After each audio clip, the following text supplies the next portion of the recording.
ಆಗಿರ್ತಕ್ಕಂಥ ರಘುಪತಿ ರೆಡ್ಡಿ ಸರ್ ಅವರೇ ಹಾಗೂ ಕೋಮಲ್ ನಿರ್ದೇಶಕರಾಗಿರ್ತಕ್ಕಂಥ ಬಿ ವಿ ಶ್ಯಾಮೇಗೌಡ್ರೆ ಹಾಗೂ ನಮ್ಮ ಗೊಲ್ಲಳ್ಳಿ ಜಗದೀಶಣ್ಣವರೇ, ಪ್ರಭಾಕರ್ ಅವರೇ, ಲಕ್ಷ್ಮಣವರೇ ಹಾಗೂ ನಮ್ಮ ಅಧ್ಯಕ್ಷರಾಗಿರ್ತಕ್ಕಂಥ ಈ ಸಂಘದ ಮತ್ತು ಸ್ಕೂಲ್ ಅಧ್ಯಕ್ಷರಾಗಿರ್ತಕ್ಕಂಥ ದೇವರಾಜಣ್ಣವರೇ ಹಾಗೂ ಡಾಕ್ಟರ್ ಪ್ರಕಾಶ್ ಅಣ್ಣವರೇ, ಮೇಡಮ್ ಆಗಿರ್ತಕ್ಕಂಥ ಲಕ್ಷ್ಮೀಪ್ರಿಯ ಮೇಡಮ್ ಅವರೇ ಹಾಗೂ ನಮ್ಮ ರಮೇಶ್ ಅಣ್ಣವರೇ, ಡಿ ಡಿ ಆಗಿರ್ತಕ್ಕಂಥ ನಮ್ಮ ಊರಿನ ಪಕ್ಕದವರು ಹಿತೈಷಿಗಳಾಗಿರ್ತಕ್ಕಂಥ ನಮ್ಮೆಲ್ಲರಿಗೂ ಒಂದು ಶುಭ ಸುದ್ದಿ ಏನಂತಂದ್ರೆ, ಉಂಡೊಟ್ಲ ಚಪ್ಪೆಗಂಟ ನಾನು 8ನೇ ಕ್ಲಾಸ್ ಆದಾಗಿಂದ ನಾನು ML ಆಗಿ ಬಂದಾಗಿರೋ ಸೇಮ್ ಅಧಿಕಾರ ಅಲ್ಲೇ ಇದ್ದಾರೆ, ಕೋಲಾರದಲ್ಲೇ ಇದ್ದಾರೆ, ಇಂಡಸ್ಟ್ರಿಯಲ್ಲೇ ಇದ್ದಾರೆ. ಸುಮಾರು ವರ್ಷ 20-26 ವರ್ಷದಿಂದ ಇಲ್ಲೇ ಇದ್ದಾರೆ. ಆದಷ್ಟು ಬೇಗ ಇವ್ರನ್ನ ಟ್ರಾನ್ಸ್ಫರ್ ಮಾಡ್ಬೇಕಂತ ಕೇಳ್ಕೊಂತೀನಿ. ಹಾಗೂ ಇವತ್ತಿನ ಕಾರಣಕರ್ತರಾಗಿರ್ತಕ್ಕಂಥ ಈ ಒಂದು ಸೌಭಾಗ್ಯಕ್ಕೆ ಕಾರಣಕರ್ತರಾಗಿರ್ತಕ್ಕಂಥ ನಮ್ಮ ಹೆಣ್ಮಕ್ಳಿಗೆ ಹೊಲಿಗೆ ಯಂತ್ರ ಕೊಡಬೇಕು, ನಮ್ಮ ಹೆಣ್ಮಕ್ಳಿಗೆ ಸ್ಕೀಮ್ಸ್ ಕೊಡಬೇಕು, ನಮ್ಮ ಹೆಣ್ಮಕ್ಳು ಲೋನ್ ಕೊಡಬೇಕಂತ ಈ ತಪನ ಈ ವರ್ಷದಲ್ಲಿ ಕೂಡ ಈ ತಪನ ಬೀಳ್ತಕ್ಕಂಥ ನಮ್ಮೆಲ್ಲರೂ ಈ ವಯಸ್ಸಲ್ಲಿ, ಅವ್ರ ವಯಸ್ಸು ಇನ್ನೂ 23 ವರ್ಷ ಬಡ ಆದ್ರೆ ಬೀಳ್ತಕ್ಕ ಅವ್ರ ಕೆಲಸ ಹೆಂಗಿದೆ ಅಂತಂದ್ರೆ, ನನಗೆ ಸುಮಾರು ಇಡೀ ತಾಲೂಕೆಲ್ಲ ಸುತ್ತಾಡಿ ಎಲ್ಲ ಹೆಣ್ಮಕ್ಳೆಲ್ಲ ಗುರ್ತಿಡಿದು ಇಲ್ದವ್ರಿಗೆ ಮಿಷಿನ್ ಕೊಡ್ಬೇಕಂತ ಅಂದ್ಬಿಟ್ಟು ನಮ್ಮ ಮಲ್ನಾಕ್ನಳ್ಳಿ ಸ್ವಾಮಿ ಸರ್ ದಯವಿಟ್ಟು ಅವ್ರಿಗೆ ಮೊನ್ನೆ ಒಂದು ಹೆಸರಿಟ್ಬಿಟ್ಟಿದೀವಿ, ಸ್ವಾಮಿ ಇದೇನು ಸ್ವಾಮಿ ಹೊಲಿಗೆ ಯಂತ್ರ ಸ್ವಾಮಿ ಅಂತ ಹೆಸರಿಟ್ಬಿಟ್ಟಿದ್ವಿ ಅವ್ರಿಗೆ, ಮಿಷಿನ್ ಕುಟ್ಟೆ ಸ್ವಾಮಿ ಅಂತ ಹೆಸರಿಟ್ಬಿಟ್ಟಿದ್ವಿ ಅವ್ರಿಗೆ. ಸೊ ಇವರು ತುಂಬಾ ಕಷ್ಟ ಬಿದ್ದು ಈ ಒಂದು ಕಾರ್ಯಕ್ರಮ ಮಾಡ್ಲಿಕ್ಕೆ ಇದು ಮಾಡಿದ್ದಾರೆ. ಈಗಾಗಲೇ ನಾನು ಬಂದಿದ ತಕ್ಷಣ ನಾನು ಚೆಕ್ ಮಾಡಿದೆ, ಜಿಲ್ಲಾ ಪಂಚಾಯತಿ ಮತ್ತು ಕೈಗಾರಿಕೆ ಇಲಾಖೆಯಿಂದ ನಮ್ಗೆ ಎಷ್ಟು ಬರಬೇಕು ಎಷ್ಟು ಬಂದಿಲ್ಲ ಅಂತ ನಾನು ಪ್ರಶ್ನೆ ಕೇಳಿದಾಗ ನಾನು ಕೇಳಿದೆ, ಸರ್ 3 ವರ್ಷದಿಂದ ನಿಮ್ಗೆ ಬರ್ಬೇಕು ಸರ್, ಕೊಟ್ಬಿಡ್ತೀನಿ, ಒಂದು ಪ್ರೋಗ್ರಾಮ್ ಕೊಡಿ ಸರ್ ಅಂದರು. ಅವಾಗ ನಮ್ಮ ಸರ್ಕಾರದಿಂದ ಏನು ನಮ್ಮ ಹೆಣ್ಮಕ್ಳಿಗೆ ಬರ್ತಕ್ಕಂಥ ಏನು ಪ್ರಾತಿನಿಧ್ಯ ಇದೆಯೇ, ಏನು ಸೌಕರ್ಯ ಬೇಕು ಅದನ್ನು ತಂದು ಕೊಡ್ತಕ್ಕಂಥ ನಾನೊಬ್ಬ ಸೇವಕ ಅಷ್ಟೇ. ನಾನು ಕಷ್ಟ ಬಿದ್ದು ಇದು ಮಾಡಿಲ್ಲ. ಏನೇನು ಬರಬೇಕು ಸರ್ಕಾರದಿಂದ ನಮ್ಮ ಹೆಣ್ಮಕ್ಳಿಗೆ ಏನೇನು ತರಿಸ್ಬೇಕು ಅದನ್ನು ತಗೊಂಬಂದು ಕೊಡೋ ಜವಾಬ್ದಾರಿ ಒಬ್ಬ ಶಾಸಕಂದು, ಒಬ್ಬ ಸೇವಕಂದು. ಇದ್ರಲ್ಲಿ ವಿಶೇಷವಾಗಿ ಏನು ನಾನು ಕೆಲಸ ಮಾಡಿಲ್ಲ. ಈಗಾಗಲೇ ಸ್ವಾವಲಂಬಿ ಲೋನ್ಗಳನ್ನ ಸಾಕಷ್ಟು ಹೆಣ್ಮಕ್ಳಿಗೆ ಬಂದಿದ್ದಾವೆ.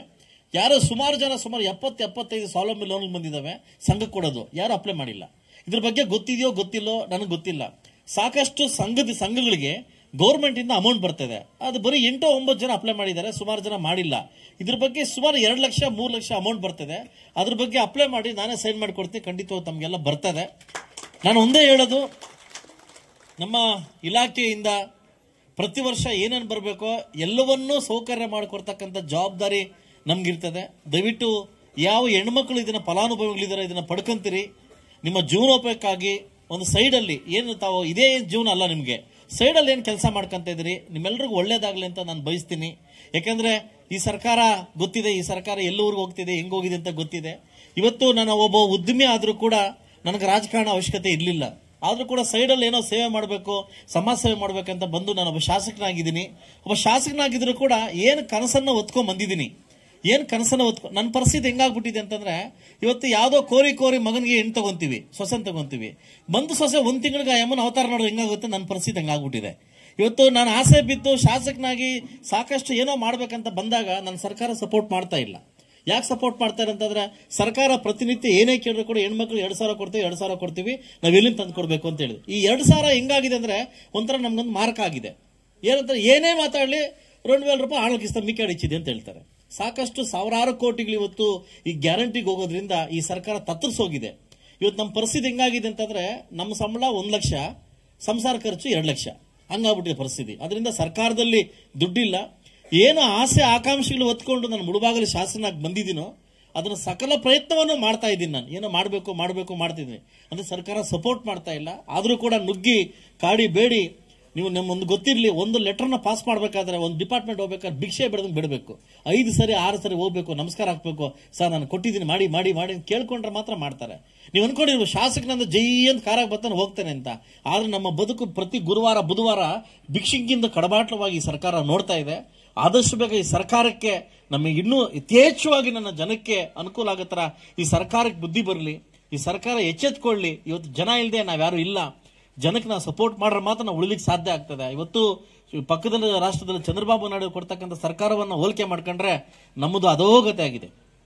ಇವತ್ತು ಕರೆಂಟ್ ಫ್ರೀ ನಮ್ಮನ್ನು ಕೇಳಿದ್ವಾ, ಕರೆಂಟ್ ಫ್ರೀ ಕೊಡು ಅಂತ ಕೇಳಿದ್ವಾ? ಹೆಣ್ಮಕ್ಳಿಗೆ ಬಸ್ ಫ್ರೀ ಇಷ್ಟು ದಿವಸ ನಾವು ಬಸ್ಸಲ್ಲಿ ಹೋಗೇ ಇಲ್ವಾ? ಇವ್ರು ಕೊಟ್ಟಿದ್ದೇ ಹೋಗ್ಬೇಕಿತ್ತ? ಇದರಿಂದ ಏನಾಗ್ತಿದೆ, ಯಾವ ರೋಡ್ ಹಾಕಕ್ಕಾಗ್ತಾ ಇಲ್ಲ, ಯಾವ ಮಣ್ಣು ಮುಚ್ಚಕ್ಕಾಗ್ತಾ ಇಲ್ಲ, ಯಾವ ಕರೆಂಟು ಕೊಡಕ್ಕಾಗ್ತಾ ಇಲ್ಲ. ಇದರಿಂದ ಏನಾಗ್ತಿದೆ ಅಂದ್ರೆ ಸರ್ಕಾರಕ್ಕೆ ಎಲ್ಲೋ ಒಂದು ಕಡೆ ತುಂಬಾ ಕೆಟ್ಟ ಹೆಸರು ಬರ್ತಾ ಇದೆ, ಆಗಾಗಲೇ ಬಂದ್ಬಿಟ್ಟಿದೆ. ಸೊ ಇವತ್ತು ಜನಕ್ಕೆ ನಾವೇನಾದ್ರೂ ನೋಡಿ ನಾನು ಪ್ರತಿನಿತ್ಯ ಬಂದ್ರು ಕೂಡ, ಪ್ರತಿನಿತ್ಯ ಊರಿಗೆ ಹೋದ್ರು ಕೂಡ ಬಡವರು ಅಣ್ಣ ನಂಗೆ ಮನೆ ಇಲ್ಲ ಇಲ್ಲಿ ತನಕ ಸರ್ಕಾರದವರು ಒಂದು ಮನೆ ಕೊಟ್ಟಿಲ್ಲ. ಎಲ್ಲಿ ತಂದು ಕೊಡ್ಬೇಕು ಶಾಸಕರು? ಬಜೆಟ್ ಅಲ್ಲಿ ₹1 ದುಡ್ಡು ಕೊಟ್ಟಿಲ್ಲ ಮನೆ ಕಟ್ಟಕ್ಕೆ. ಬಡಬಗ್ಗರು ಹೇಳ್ತಾರೆ ನಾನು ಗುಡಿಸಲು ಮುತ್ತ ಮುಳುಬಾಗಲು ಮಾಡ್ಬೇಕಂತ ಬಂದಿದ್ದೀನಿ. ಸಾಕಷ್ಟು ಜನ ಊರಲ್ಲಿ ಗುಡಿಸ್ಲಾಕೊಂಡವ್ರೆ, ಮನೆ ಕಟ್ಬೇಕು ದುಡ್ಡು ಕೊಡ ಅಂದ್ರೆ ದುಡ್ಡು ಕೊಟ್ಟಿಲ್ಲ. ಇವತ್ತು ಬಡವ್ರು ಏನ್ ಕೇಳ್ತಾರೆ? ಒಂದು ಮನೆ ಕೇಳ್ತಾರೆ, ಒಂದು ರೋಡ್ ಕೇಳ್ತಾರೆ, ಎಲ್ಲ ತಾಲೂಕು ಆಫೀಸ್ಗೆ ಒಂದು ಪಾಣಿ ಕೇಳ್ತಾರೆ. ಇವತ್ತು ಏನಾಗಿದೆ ಶಾಸಕರದ್ದು ಅಂತಂದ್ರೆ, ತುಂಬಾ ಆಸೆ ಆಕಾಂಕ್ಷೆ ಇಟ್ಕೊಂಡ್ ಬಂದಿದ್ದೀನಿ, ಆದ್ರೆ ನನ್ನ ಪರಿಸ್ಥಿತಿ ಏನಾಗ್ತಂದ್ರೆ ಈ ಪರಿಸ್ಥಿತಿ ಆಗಿದೆ. ಆದಷ್ಟು ಹೆಣ್ಮಕ್ಳು ಜಿಲ್ಲಾ ಪಂಚಾಯತಿ ಮತ್ತು ಕೈಗಾರಿಕೆಗಳಿಂದ ಏನೇನು ಬರಬೇಕು ಅದಕ್ಕೆಲ್ಲ ತಾವೆಲ್ಲ ಅಪ್ಲೈ ಮಾಡ್ಕೊಂಡು, ತಾವೆಲ್ಲ ಹೆಣ್ಮಕ್ಳು ತುಂಬಾ ಸ್ಕೀಮ್ಸ್ ಬರ್ತಾ ಇದೆ, ಅದೆಲ್ಲ ಅಪ್ಲೈ ಮಾಡ್ಕೊಂಡು ತಾವೆಲ್ಲ ಫಲಾನುಭವಿಗಳಾಗಿ ತಮ್ಮ ಸಂಸಾರವನ್ನ ಚೆನ್ನಾಗಿ ನಡೆಸಬೇಕಂತ ಕೇಳ್ಕೊಂತ ಈ ಸುದಿನ ಅವಕಾಶವನ್ನು ಕೊಟ್ಟಿರ್ತಕ್ಕಂಥ ಜಿಲ್ಲಾ ಪಂಚಾಯತಿ ಕೈಗಾರಿಕೆ ಇಲಾಖೆಗೆ ನಾನು ವಿಶೇಷವಾದ ಥ್ಯಾಂಕ್ಸ್ ಹೇಳ್ತಾ, ಆಗ ಇದನ್ನ ನಮ್ಮ ನಾಯಕರಾಗಿ ಒಬ್ಬ ಸೇವಕನಾಗಿ ಇಷ್ಟು ದೊಡ್ಡ ಕೆಲಸ ಮಾಡಿರ್ತಕ್ಕಂಥ ಮಲ್ನಾಯಕನಹಳ್ಳಿ ಸ್ವಾಮಿ ಅವರಿಗೆ ನಾನು ವಿಶೇಷವಾಗಿ ನಿಮಗೆ ಧನ್ಯವಾದಗಳನ್ನು ನಡೆಸ್ತೀನಿ. ಹಾಗೂ ಇಷ್ಟೆಲ್ಲ ಬಂದು ನನ್ನ ನಾಯಕರು ಬಂದು ನಮ್ಮ ಜೊತೆ ಒಗ್ಗೂಡಿ ಈ ಕಾರ್ಯಕ್ರಮನ ಹಂಚ್ಕೊಳ್ಳಿಕ್ಕೆ, ನಿಮ್ಮ ಜೊತೆ ನಾವು ಇದು ಮಾಡಲಿಕ್ಕೆ ನಮಗೆಲ್ಲ ಸಹಕಾರ ಕೊಟ್ಟಿರ್ತಕ್ಕಂಥ ಎಲ್ಲ ನಾಯಕರಿಗೂ ಅನ್ಸುತ್ತಾ ದಯವಿಟ್ಟು ಸಾಮೂಹಿಕವಾಗಿ ಒಂದು 10 ಜನಕ್ಕೆ ಇಲ್ಲಿ ಕೊಡ್ತೀನಿ, ಮಿಷನ್ ಕೊಡ್ತೀನಿ. లేదు అట్లా ఊరికి చెప్పింది, ನಾನು ಹೇಳಿದ್ದು ಟ್ರಾನ್ಸ್ಫರ್ ಮಾಡಿ ತಮಾಷೆಗೆ ಹೇಳಿದ್ದು, ಅವರೇ ಇರ್ಲಿ ಅಂತ ಅಲ್ಲ. ಮತ್ತೆ ఎవరు దీపైన ಆಯ್ತಲ್ವಾ? ಹಾಗಾಗ್ಲೇ ಏನು 1700 ಎಕರೆ ನಮ್ಮ ಮುಳಬಾಗ ತಾಲೂಕು ದೇವರಾಜ ಸಮುದ್ರ ಪಂಚಾಯಿತಿಯನ್ನ ಇನ್ಕ್ಲೂಡ್ ನನ್ನ ಮನೆ ಸೇರ್ಕೊಂಡು ಮೈಲು ಕೂಡ ಸೇರ್ಕೊಂಡು ಕೈಗಾರಿಕೆಗೆ ಪ್ರದೇಶ ಆಗ್ಬೇಕಂತ ಏನಾಗ್ಲಿ ನಮ್ಮ ಆಲಂಗೂರು ಸೀನಾಡ ಇದ್ದಾಗ ಪೈಲು ಪಾತಾಗಿದೆ. ಈಗಾಗಲೇ ಪ್ರಸ್ಥಾನವನ್ನ ನಾನು ಮನಸಿದ್ದೀನಿ. ಏನಂತಂದ್ರೆ ನನ್ನ ಈ ಒಂದು 1700 ಎಕರೆ ಕೈಗಾರಿಕೆ ಮಾಡಿ ಒಳ್ಳೆ ಫ್ಯಾಕ್ಟ್ರಿ ಬರಬೇಕು, ನನ್ನ ಹೆಣ್ಮಕ್ಳಿಗೆ ಒಳ್ಳೆ ಕೆಲಸ ಸಿಗ್ಬೇಕಂದಾಗ ಅವ್ರ ಉತ್ತರ ನಂಗೆ ಏನ್ ಕೊಟ್ಟವ್ರೆ ಅಂತಂದ್ರೆ, ಹಣಕಾಸಿನ ಅನುದಾನಿತ ಆಧಾರವಾಗಿ ನಿಮ್ಗೆ ಕೊಡ್ತೀವಿ ಅಂದ್ರೆ ಮಾದಾಗಿ ದುಡ್ಡು ಲುಸ್ತಿಂದ ಅప్పుడు మీకు ಲ್ಯಾಂಡ್ ಕೊಸ್ತಾಮ ಅಂತ ಬರ್ದವ್ರಿ. ಈ ಹಣಕಾಸ ಬರೋದು ಯಾವಾಗ, ನಮ್ಮ ಲ್ಯಾಂಡ್ ತಗೊಳ್ಳೋದು ಯಾವಾಗ? ಅದಕ್ಕೆ ಸೆಂಟ್ರಲ್ ಗೌರ್ಮೆಂಟ್ಗೆ ಒಂದು ಶಿಫಾರಸ್ ಮಾಡಿದ್ದೀನಿ. ನಿಮಗೆ ಎಕ್ಸ್ಪೋರ್ಟ್ ಅಂಡ್ ಇಂಪೋರ್ಟ್ಗೆ ನಮ್ಮ ಚೆನ್ನೈ ಪೋರ್ಟ್ ತುಂಬಾ ಹತ್ರ ಇದೆ, ನಿಮ್ದು ಯಾವುದೋ ಒಂದು ಫ್ಯಾಕ್ಟ್ರಿ ಕೊಡಿ, ಒಂದು 8,000 ಜನ ಕೆಲಸ ಮಾಡೋ ಫ್ಯಾಕ್ಟ್ರಿ ಕೊಡಿ, ನಾನು ಜಾಗ ಕೊಡ್ತೀನಿ ಅಂತ ಹೇಳಿದ್ದೀನಿ. ಈಗಾಗಲೇ ಚೀನಾ ಕಂಪ್ನಿ ಹತ್ರ ನಮ್ಮ ಕುಮಾರಸ್ವಾಮಿ ಅವರು ಮಾತಾಡಿದ್ದಾರೆ. ಸುಮಾರು 9,000 ಜನ ಕೆಲಸಕ್ಕೆ ಕೊಡ್ಲಿಕ್ಕೆ ಒಂದು ಫ್ಯಾಕ್ಟ್ರಿ ತರಲಿಕ್ಕೆ ಅದು ಶತಪ್ರಯತ್ನ ಮಾಡ್ತಾವ್ರೆ. ಬಹುಶಃ 9,000 ಜನಕ್ಕೆ ಕೆಲಸ ಕೊಟ್ಟರೆ ಅದ್ರಲ್ಲಿ 5,000 ಜನ ಹೆಣ್ಮಕ್ಳಿಗೆ ಕೆಲಸ ಸಿಗ್ತಕ್ಕಂಥ ಚಾನ್ಸಸ್ ಇದೆ. ಆದಷ್ಟು ಬೇಗ ಈ ಕಾರ್ಯ ನೆರವೇರಲಿ ಅಂತ ನಾನು ಹಿಂದೆ ಬಿದ್ದಿದ್ದೀನಿ. ಆಗುತ್ತೆ ಅನ್ನೋ ನಂಬಿಕೆ ಕೂಡ ನನಗಿದೆ. ಅದಾದ್ರೆ ಏನೋ ಒಂದು ಕೆಲಸ ಒಳ್ಳೇದಾಗ್ಲಿ ಅಂತ ನನಗೆ ನಂಬಿಕೆ ಇದೆ. ಖಂಡಿತವಾಗ್ಲೂ ವಿಶೇಷವಾಗಿ ನಮ್ಮ ರವಿಚಂದ್ರನ್ ಥ್ಯಾಂಕ್ಸ್ ಹೇಳ್ತೀನಿ. ನನ್ನ ಮುಳಬಾಗಲ್ ತಾಲೂಕು ಕಟ್ಟಕಡೆಯವರು, ನಾವು ಈ ಕಡೆ ಪೋತೆ ತಮಿಳ್ನಾಡು, ಈ ಕಡೆ ಪೋತೆ ಆಂಧ್ರ ಕಾದು ಇದನ್ನ ಮಧ್ಯೆ ಕಿಕ್ಕೇಸ್ಕೊಂಡಮ್. ನೀವೆಲ್ಲಾ ತಾಲೂಕು ನೋಡ್ದಂಗೆ ನಮ್ಮ ಹೆಣ್ಮಕ್ಳು ನೋಡಕ್ ಹೋಗ್ಬೇಡಿ, ವಿಶೇಷವಾಗಿ ನಮ್ಮ ತಾಲೂಕನ್ನ ಪರಿಗಣಿಸ್ಬೇಕು. ನೀವು ವಿಶೇಷವಾಗಿ ನೋಡ್ರೆ ನಾನು ನಿಮ್ಮನ್ನು ವಿಶೇಷವಾಗಿ ನೋಡ್ತೀನಿ, ಅದಲ್ವಾ? ಅದರಿಂದ ನಮ್ಮ ಹೆಣ್ಮಕ್ಳಿಗೆ ಏನೇನಾಗುತ್ತೋ ಅದನ್ನೆಲ್ಲ ಆದಷ್ಟು ಬೇಗ ಕೊಡ್ಬೇಕಂತ ತಮ್ಮಲ್ಲಿ ಕೇಳ್ಕೊಂತ, ಸೊ ಆದಷ್ಟು ಬೇಗ ಒಳ್ಳೇದಾಗ್ಲಿ ಅಂತ ಕೇಳ್ತಾ ಎಲ್ಲ ಹೆಣ್ಮಕ್ಳಿಗೂ ಈ ಅವಕಾಶ ಕೊಟ್ಟಿದ್ದಕ್ಕೆ ನಿಮ್ಗೆ ನಮಸ್ಕರಿಸ್ತಾ ನಾನು ಮಾತು ಮುಗಿಸ್ತೇನೆ. ಎಲ್ಲರೂ ಒಳ್ಳೇದು. ಬಹಳಷ್ಟು ತಮ್ಮ ಮುಂದೆ ಮಂಡಿಸಿದ್ದಾರೆ, ಅದಕ್ಕೆಲ್ಲ ನಾವು ಕೂಡ